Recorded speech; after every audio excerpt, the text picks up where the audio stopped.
कहानी की शुरुआत में ही हम आदि यानी कि आदित्य को देखते हैं, जो कि मुंबई में एक गेमिंग कंपनी में जॉब के लिए आया था।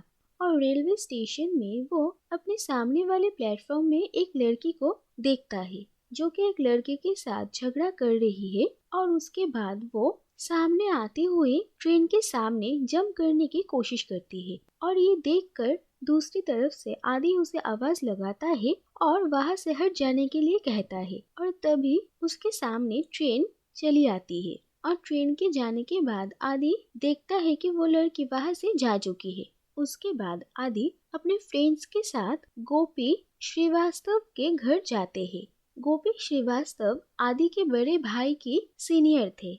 वो एक रिटायर्ड हाई कोर्ट जज है और वो काफी स्ट्रिक्ट है। गोपी श्रीवास्तव अपनी पत्नी चारू के साथ रहते हैं। उनकी पत्नी चारू एक क्लासिकल सिंगर थी और उन्हें अल्जाइमर डिजीज है।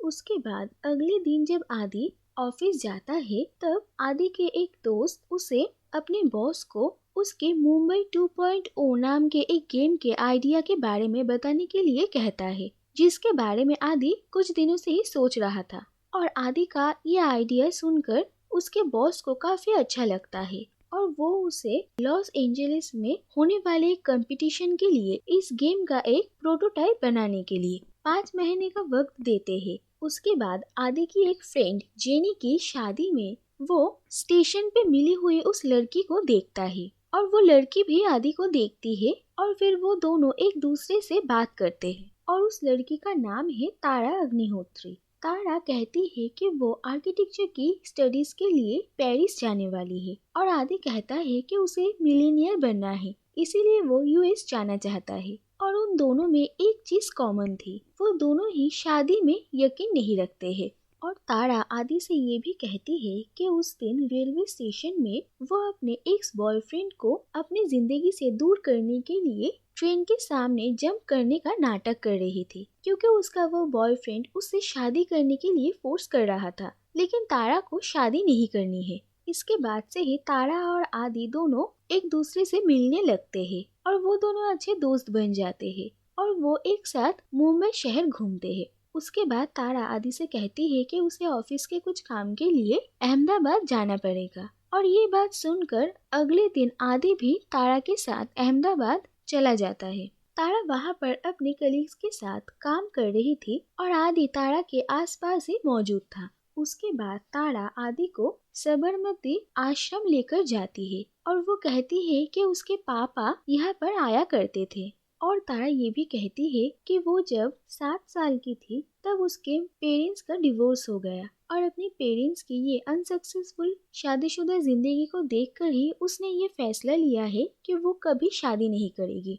वहाँ से निकलने में तारा और आदि को देर हो जाती है और उन लोगों का ट्रेन छूट जाता है। इसीलिए उस रात को तारा और आदि वहीं पर एक होटल में रुकते हैं। तारा और आदि को एक दूसरे से अटैचमेंट हो गई थी और वो दोनों ये डिसाइड करते हैं कि जब तक आदि यूएस और तारा पेरिस के लिए ना चले जाए तब तक वो दोनों एक साथ रहेंगे। और इसके बाद जब उन दोनों को अपने अपने अलग अलग रास्ते में जाना पड़ेगा, तब वो दोनों भी एक दूसरे से अलग हो जाएंगे। और वो दोनों अपने इस फैसले के बारे में गोपी और उनकी वाइफ चारू को भी बताते हैं। लेकिन गोपी को तारा और आदि के लिव इन रिलेशन में रहना बिल्कुल भी पसंद नहीं होता है और वो तारा को आदि के साथ उनके घर में रहने का परमिशन नहीं देना चाहते थे। लेकिन जब तारा अपने क्लासिकल सिंगिंग से चारू को इम्प्रेस कर देती है, तब गोपी भी काफी खुश हो जाते हैं और वो तारा को उनके घर में आदि के साथ रहने का परमिशन दे देते हैं। उसके बाद तारा आदि के साथ रहने के लिए आ जाती है। उसके बाद एक दिन आदि को सरप्राइज देने के लिए आदि के बड़े भाई भाभी और उनकी बेटी मुंबई में आ जाते हैं और उनके वहां पर आने के बाद तारा वहां से निकलकर छुप जाती है। लेकिन वो अपने कुछ जरूरी पेपर्स आदि के रूम में ही भूल जाती है और आदि उसका फोन नहीं उठा रहा था, इसीलिए उसे वापस आना पड़ता है। और आदि उसके भैया भाभी के सामने तारा को गोपी की भांजी बताता है, लेकिन आदि के भाभी को उन दोनों पर शक हो जाता है और वो तारा से उन दोनों के रिश्ते के बारे में बात करती है।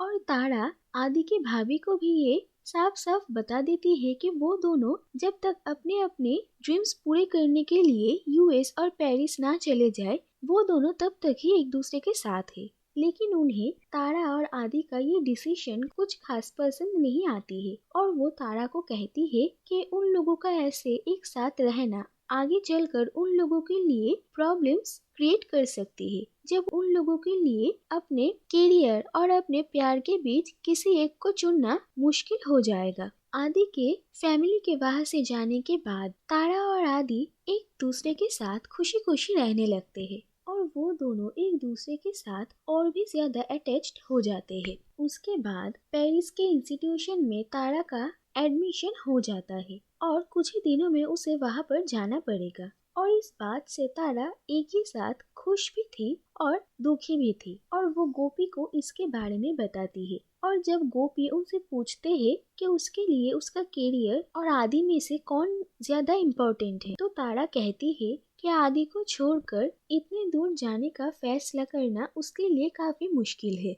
इसके बाद अपने ऑफिस के काम के लिए तारा कुछ दिनों के लिए बाहर जाती है और तारा के चले जाने के बाद आदि तारा को काफी मिस करता है। और फिर जब तारा वापस आती है तो घर आकर वो आदि को नहीं देखती है और आदि उसका फोन भी नहीं उठाता है। गोपी यहाँ तक के आदि के फ्रेंड्स को भी ये नहीं पता था कि वो कहाँ पर है। उसके बाद तारा आदि को बहुत ढूंढती है लेकिन उसका कुछ भी पता नहीं चलता और आदि को लेकर वो काफी परेशान हो जाती है। उसके बाद एक दिन अचानक आदि उसे फोन करता है और उसे एक जगह पर मिलने के लिए बुलाता है। आदि का ये बिहेवियर देखकर तारा उस पर काफी गुस्सा हो जाती है, लेकिन फिर आदि तारा को ये कहता है कि तारा की माँ ने ही उसे कानपुर बुलाया था ये जानने के लिए कि वो दोनों एक साथ कर क्या रहे हैं और आगे जाकर उन लोगों ने अपने बारे में क्या सोचा है। इसके बाद तारा आदि को लेकर एक मंदिर में जाती है और वहाँ पर उन दोनों को चारू दिखते हैं जो कि अपनी बीमारी की वजह से रास्ता भूलकर यहाँ पर आ गए थे और वो दोनों उन्हें घर लेकर जाते हैं। गोपी और चारू के बीच का प्यार देखकर और ये देखकर के गोपी अपने बीमार पत्नी का कितना ख्याल रखते हैं और उन्हें कितना समझते हैं। तारा और आदि को भी उन दोनों के लाइफ में एक दूसरे का कितना इम्पोर्टेंस है ये समझ में आता है।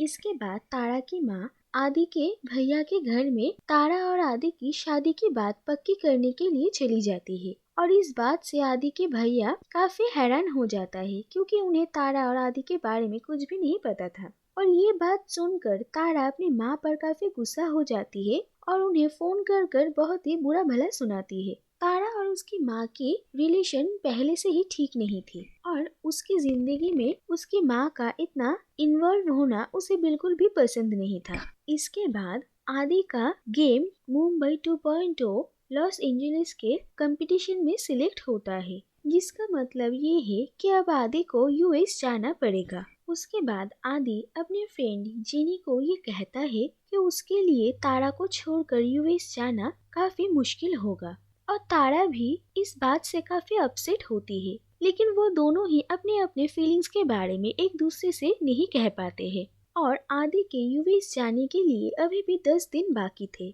और अगले दिन तारा और आदि दोनों ही ये तय करते हैं कि इन 10 दिनों में वो लोग एक साथ काफी एंजॉय करेंगे और बिल्कुल भी दुखी नहीं होंगे और वो दोनों ऐसा ही करते हैं। लेकिन वो दोनों ही एक दूसरे को छोड़ने का इस फैसले से अंदर ही अंदर काफी परेशान थे। इसके बाद गोपी और चारू के एनिवर्सरी के दिन तारा और आदि देखते हैं कि चारू फिर से घर से कहीं चली गई है और गोपी उन्हें ढूंढने निकले हैं। उसके बाद तारा और आदि भी चारू को ढूंढने के लिए निकल जाते हैं। वो दोनों काफी परेशान हो जाते हैं और फ्रस्ट्रेशन में आकर वो दोनों ही एक दूसरे के रिलेशनशिप को लेकर भी बात करने लगते हैं और अननेसेसरी एक दूसरे से झगड़ा करते हैं। और फाइनली उन लोगों को चारू एक सड़क पर मिलती है और वो दोनों उन्हें घर लेकर आते हैं। गोपी भी उन्हें ढूंढते हुए काफी परेशान हो गए थे और चारू को वापस आते हुए देखकर वो काफी खुश होते हैं